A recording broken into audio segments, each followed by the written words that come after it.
got tattoos. I do have a few tats. Yeah, I think I might get another one while I'm here in Dallas. And I really like them. What do you have? The ones that I can see. So here's a dinosaur. This is my T-Rex. These are my favorites. Got my little bracelets over here. My shamrock, my clover. Oh, I like that. This was what I first got when I was 17, when my mom wanted to kill me for that. Yeah. How long did you hide that from your mom? Not long. I was like, Ma, look what I did. You know, it's right on my hand. So. Are they all by your hands? Or are they? Or you move they're up? Scattered. Scattered around the JoJo? The Joj.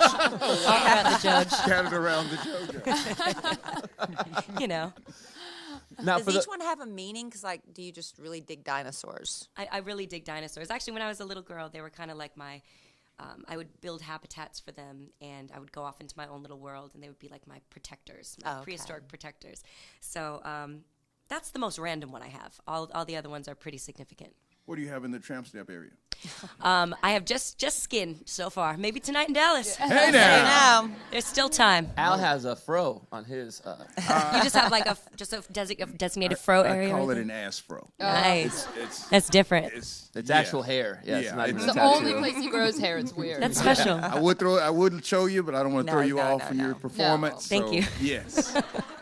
Now, for those of us who were wondering, like, what happened to JoJo, not to get into details or anything, but you were having to deal with very adult things, business side. Oh, yeah. Oh, my God. That would suck so bad. It was so... it is not the way I planned it, you know what I mean? But, yeah, I had to sue my former record label and learned a lot about the legal side of things.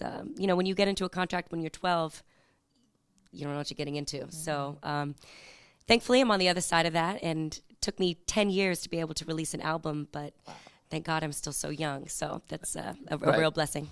And you grow up a lot throughout that time, so you're not the same as you were when you were 13, right? Well, when you're a performer when you're 12 and your attorney is 11, that kind of thing might happen. I know, that was not a good JoJo, decision. this is really random, but I haven't seen you since this time, but I interned at a radio station in Chicago one summer when I was in college, and my first job of that summer was to pick you up, and I had to drive you to this like beach house where the Kiss FM in Chicago, you had a beach house performance. All the beach houses. And you were by yourself, and I think you were 13. No way. There's no way. My mom had to be with me. She wasn't in the car with us. She didn't let me go anywhere by myself. She wasn't in the car. She wasn't in the car with us, and I remember driving you around being like, this girl's so young, and I'm like 20 years old in college. She was meeting you at the beach house. Yeah. She was there, but I just had to pick you up and drive you from like where you were staying with your mom to the beach house. So that's the last time I saw you. Wow, we go way back. That's crazy. Yeah.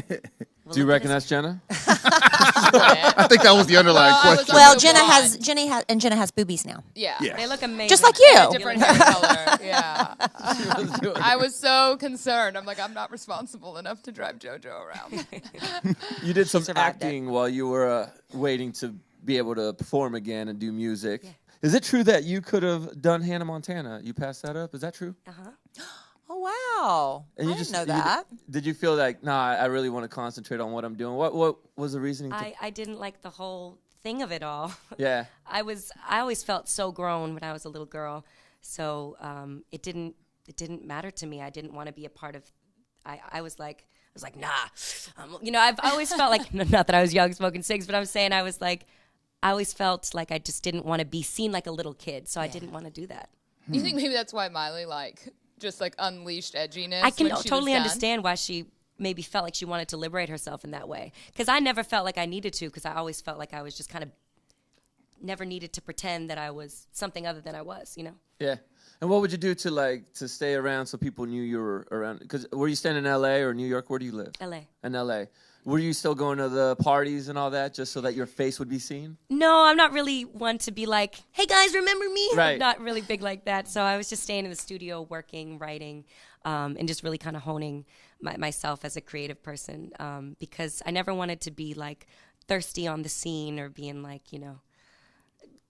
You can overexpose yourself. That's not really what drove me ever, or what continues to drive me. What happens to all that music that's that you had worked on, and then you're frozen? It makes me so crazy sometimes. But some of that music will just the way that we settled things will never be able to be heard. And then some of it, maybe one day I'll be able to maybe pitch to other artists, things like that. I've had some placements on other artists and overseas and things like that. So, but some of it you just got to be like, that was during that time, and you just got to move on from it.